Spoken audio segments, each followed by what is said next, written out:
Hi, my name is Mariam. I am account manager at SELTECH. It's nice to see so many of you joining our SELTECH Sensors Converge virtual event. Let's start our webinar for today. So what's the plan, Giulio? Hi, Mariam. Hi, everyone. Today, we will have our partners and friends from USound. During this webinar, you will hear from all the advantages of USound MEMS speaker, with a special focus on wearable applications. We will leave Paris to join the wonderful city of Vienna, where USound is based. So take a nice cup of coffee, some water, relax, not too much, and enjoy this webinar and stay safe. Hi, Konstantin. Thanks for taking the time to share your knowledge with us. The platform is yours. Bye. About today is the advantages of MEMS loudspeakers in wearables, especially in audio eyewear. Excuse me, that was my door. So there's 4 topics that I would like to cover today. First being just a quick overview of what MEMS loudspeakers are, how they disrupt the acoustics like the LED disrupted the lighting industry. Then I would like to introduce a MEMS speakers-based audio module for smart glasses and AR and VR glasses. Thirdly, I would like to show an application for this audio module. So the first MEMS speaker-based audio glasses on the market called Fauna, which are based on said audio module. And then lastly, I will introduce a development kit for other engineers to develop similar audio-enabled eyewear. So what are the advantages of MEMS loudspeakers? MEMS loudspeakers are thinner and lighter compared to voice coil speakers because of the motor not being a voice coil and the magnet, which has a minimum size, but instead being a semiconductor chip, which is much, much thinner.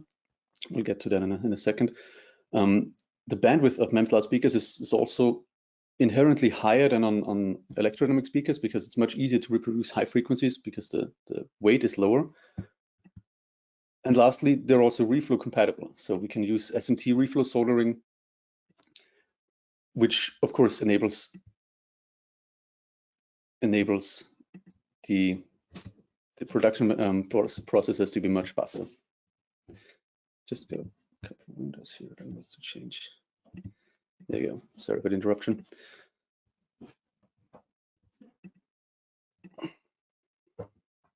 So how do we use MEMS speaker technology?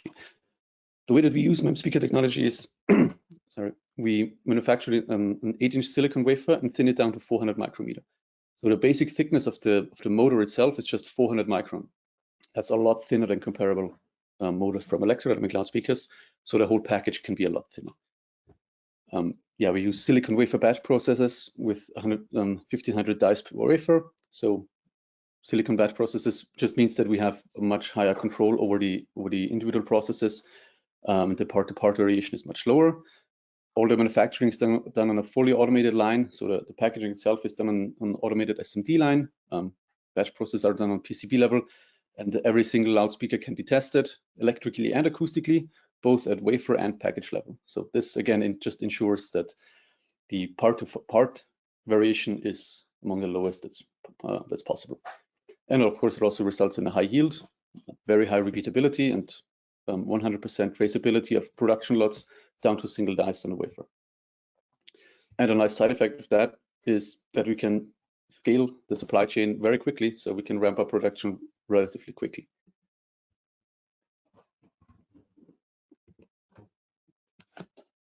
Like I already said, the form factor of MEMS loudspeaker is only 400 micron dice height, which allows the total package of the speaker to be just below 1.6 millimeters.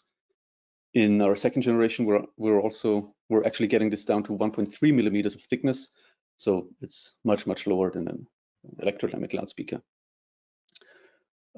Side effect of using a MEMS motor as the driver is that we don't have electromagnetic emissions, so the EMI is much lower than on an LED speaker.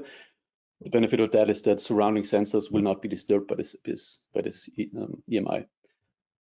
And since the impedance of the loudspeaker, the electrical impedance is based purely on capacity, there is no power dissipating across the loudspeaker, so they don't heat up as much, which again means less influence on surrounding sensors. Now that's what a MEMS speaker looks like as a full package. We have the silicon dice in the middle, which is the 400 micron thick, which is what allows for the reduction in size compared to an AD speaker. And then we have the traditional subassembly consisting of membrane plate, ring, and cover, which is what actually produces the sound. On the back, there's the PCB for the connection and the protection sheet, which protects mechanically and also provides acoustic damping to the speaker. Now, this slide just illustrates what concern that some people have with MEMS loudspeakers is that they're highly nonlinear. Due to the technology that we use and the geometry that we use on the MEMS actuators, our speakers are much more linear than others. So you can see the linearity, so the characteristic curve, depending on how much volt you put in, that's how much SPL you get out at different frequencies. You can see that this curve is very linear. So USound MEMS speakers actually have a very good linearity at all frequencies. Now, I already mentioned this before, the part-to-part variation between individual produced units is incredibly low. That's because we can use the very stable semiconductor processes and don't have to, wind coils and glue coils to diaphragms. Instead, we can use semiconductor processes. You can actually see here measurements from the last batch that we produced of the Ganymede Achelos, where 90% of produced speakers are within a 0.5 decibel window of the specification. So that's the lowest part-to-part variation in a loudspeaker that we've seen so far. Yeah, so I already talked about this. The Ganymede MEMS speaker family is our first generation of MEMS loudspeakers. They're fully qualified. They're already on the market. They're in mass production. They are already in products. So this is readily available. There is two subversions of this family. They're called Achelos and ADAP. They're optimized for either occluded ear applications or free field applications. So Achelos is optimized for the full bandwidth in occluded ear applications, such as TWS earphones, whereas ADAP is used as a tweeter and for high-res applications. And this is the one that we're gonna talk about today, because this is the one that we use as a tweeter in the AR and VR glasses. Just quickly, the technical specifications of the ADAP loudspeaker. Important part is its size. It's just 4.7 by 6.7 by 1.58 millimeters large. That's comparatively small. It's like a quarter of the volume taken up by a traditional speaker. So resonance frequency of 2.9 kilohertz, produces up to 70 dB in buffle measurements. So this is measured in free field or semi-free field. And its electrical impedance is basically that of a capacitor, of a 38 nanofarad capacitor. There's virtually no resistive components, so the impedance is purely reactive. The applications that we're seeing for that are, of course, in-ear headphones, both wired and true wireless. Then we also use them a lot in audio eyewear, so glasses with built-in loudspeakers. This is what I want to focus on today. We also use them in hi-fi loudspeakers and 3D headsets, but this is a topic for another time. So the way that we use those is we design a micro two-way system where we use an electrodynamic loudspeaker for low frequencies and the MEMS tweeter for the high frequencies. Now, it might seem counterintuitive to target miniaturization by using two components instead of one, but since we can then split the load between, so we can use the tweeter for high frequencies and the woofer for low frequencies, this actually improves performance. So this improves audio performance over a single small loudspeaker, as you can imagine with using an additional tweeter for high frequencies. But it also still consumes less space than using a single large loudspeaker. So combining an electrodynamic woofer, a small woofer, with a MEMS tweeter takes up less size than using a single large loudspeaker, while still improving the sound quality over a single small loudspeaker and also consuming less electric power than a single small loudspeaker. So it's about the ratio of, do you have sufficient space in your product to include a 20 millimeter large electrodynamic loudspeaker, or do you want to miniaturize your audio system but still retain high quality? And our two-way audio module offers the best ratio between audio performance and size that is taken up. Here you can see examples of products that use a single small electrodynamic loudspeaker, a single large electrodynamic loudspeaker, and the eyewear that we're introducing, which uses the micro two-way system. I've tried to highlight the amount of space that is taken up purely by the audio module inside those products. So you can see the product that uses a single small electrodynamic loudspeaker takes up relatively little space. The single large electrodynamic loudspeaker takes up a lot of space. You cannot really see it from this angle, but the thickness of the temple it's big. So I'm sure some of you will recognize the product and have seen it in real life and see how much space is actually taken up by the temple. And this is in large part due to the large loudspeaker that is being used and the acoustic module in front of it. And the Fauna eyewear, which I'm going to introduce later on in this presentation, is using a micro two-way system. So it uses the electrodynamic loudspeaker as a woofer and uses an additional MEMS tweeter for high frequencies, which then means that it still takes up less space than if you were to use a single large electrodynamic loudspeaker, but it has much improved performance and lower power consumption than a single small electrodynamic loudspeaker. And just to put this into some numbers, a single electrodynamic loudspeaker, yes, it's a little smaller. It occupies a lower geometric volume, but it draws almost 1.5 times as much current as a micro two-way system. Whereas a single large electrodynamic loudspeaker draws less power due to the larger magnet, but it takes up a lot more geometric volume. And using the USound two-way system with the MEMS tweeter simply offers the best compromise between the geometric volume that is taken up and the power consumption.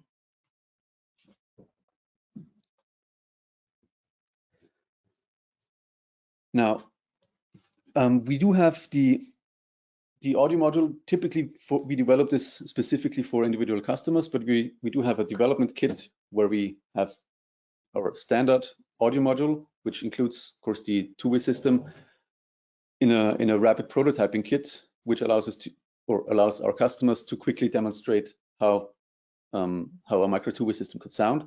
We call this the Danube 5 audio module. I already mentioned it has best-in-class ratio between audio performance and mechanical size. It contains a single electrodynamic woofer and a MEMS tweeter to achieve the full bandwidth performance. This is something that I did not mention yet, but this is something that we include with every one of our audio module designs, is that we use a dipole configuration where we get the maximum directivity of the sound towards the ear canal. So we focus the sound into the ear canal of the user because that's where we want the sound, and direct the sound away from third persons who would be located next to the user. I'm actually going to talk about this on the next slide. So the Danube 5 audio module is rapid prototyping kit for smart eyewear that can be used without development boards, and it just simply allows you to quickly prototype audio eyewear without needing to develop your own audio module. Now, the audio privacy, I already talked about this before. This is a collection of technology that we use to direct the sound into the ear of the user. So this is what this graph shows, is on the angle that is directed directly into the ear, that's where the maximum amount of sound is being radiated. Whereas on other angles, like to the side of the ear or just away from the user, the sound is being minimized. We do that by using a dipole pattern. This allows us to minimize the amount of energy that is being radiated outside to the side where a third person would be located, and maximize the amount of acoustic energy that is being radiated towards the ear of the user. This just means that the person standing next to you will not hear as much of what you're listening to, whereas you will still clearly hear and understand whatever you're listening to, be it music, be it podcasts, be it a conference call. But the person standing next to you will not hear as much of that as they would without this type of technology. We do have a worldwide patent on that, and we support our customers in integrating this design into their applications. If you want to know more about it and how to integrate it into your product, you can contact our field application engineers. Now, the Fauna glasses are the first audio glasses that are actually using this. they're actually based on directly on the Danube 5 audio module, and the mechanical characteristics of the audio module section of this glass are exactly the same as the Danube glass, as the Danube audio module, except for the magnet, of course. So it's not a module that is mounted to glasses; it's directly built into the glasses. The Fauna eyewear is offered in 4 models, just with different shapes and different colors. We also offer them with a blue light filter lens or with simple optical lenses. You can also get your prescription lenses built into that. Your optician will take care of that. The frame is made from high quality acetate from Italy, so they don't. If you've held other eyewear products in your hand, you can feel a difference between traditional acetate, as high quality glasses are made of, or simple plastic. So there's just a haptical difference to it, and it feels a lot better. Some more specifications about the Fauna glasses. Yeah, I already said that we use the MEMS tweeter for the high frequencies, which strongly improves the sound accuracy because it then can play up to 20 kilohertz. We reach up to 80 decibel of SPL, while still retaining a THD that is low enough for it not to matter. It connects via Bluetooth 5.0. You can do phone calls with it. You can play music, so it supports the Bluetooth profiles. Of course, there's microphones built in, also with a beamforming pattern, so it only picks up sound from the direction of where your mouth is. This actually works better than on headphones, because on headphones it cannot directly point to the mouth, whereas on eyewear the microphones can actually point directly to the mouth because my cheek is then not in the way. So it works slightly better than on traditional earphones, where the microphone necessarily has to be near the ear. And like I said before, we also use a dipole pattern for the audio that is being played from the eyewear, so that the audio leakage, so the amount of sound being played to the outside, is strongly reduced. The Fauna glasses are controlled with a touch sensor in both temples. That's how you turn up the volume and accept calls. It's rated IP52, so it can withstand slight mist. Playtime is up to 20 hours of standby mode, so you can take it safely through a whole day of meetings. And they're charged directly by placing them in the glasses. By placing them in the charging case, which acts as, well, the case for the glasses. Now, for this specific glass, we also did measurements of the directivity, where if you remember the plot from, if you remember the 3D model from the previous slide, we're trying to direct sound directly towards the ear and reduce the amount of sound that is being played to the outside, right? So we measured this on 2 other eyewear products. So we measured the directivity on other eyewear products, and we found that most of them are basically sphere-like, so omnidirectional, as in they radiate sound in all directions. Some of them attempt to reduce the amount of sound being projected outside, but none of them do it as well as the Fauna eyewear. You can see on the graphs that directly in the intersecting line here and here, for all frequencies, the amount of sound that is being projected is much reduced, which corresponds to this cross section here on the head. It just shows that the audio leakage, so the amount of sound that is being played outside of the user, so the amount of sound that is radiated but not actually useful to the user, is minimized a lot on the USound design. And lastly, if you want to develop your own audio eyewear and you have the Danube module and you want to quickly drive it and need the specific amplifiers for the MEMS loudspeakers, that's where we offer the Helike development board. It's an evaluation board for assessing multiple MEMS speaker-based products that we offer, and of course it also can be used with the Danube module.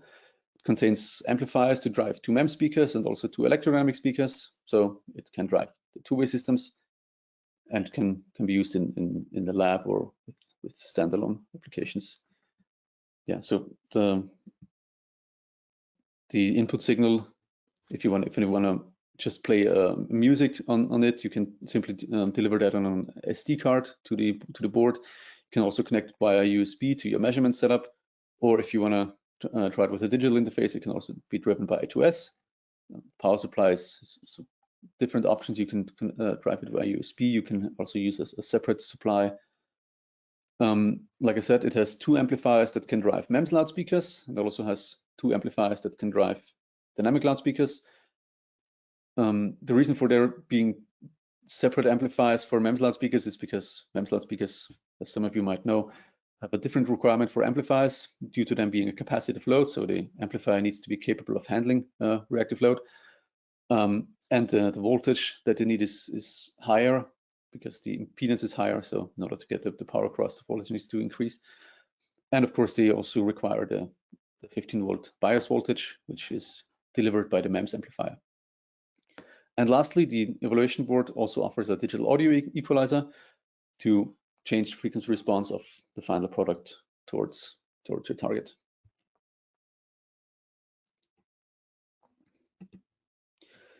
We offer some extension kits for Helike. Like if you want to just measure a single MEMS loudspeaker, you can get the Karma box. If you want to measure an array of MEMS loudspeakers, we have this Dione sound stripe, which is multiple loudspeakers measured on a flex PCB. But the one interesting for audio eyewear applications specifically is the Danube 5.0 audio module, which, like I said, combines the MEMS tweeter and an electrodynamic woofer for a micro two-way system. And it also includes our patented dipole configuration to improve the audio privacy. Right, you can find more of our technical documentation on our website. You can find data sheets of the MEMS loudspeakers. You can find 3D files. You can also find lumped parameter models for simulations with MEMS loudspeakers, and of course all the handling, unboxing, and user guides.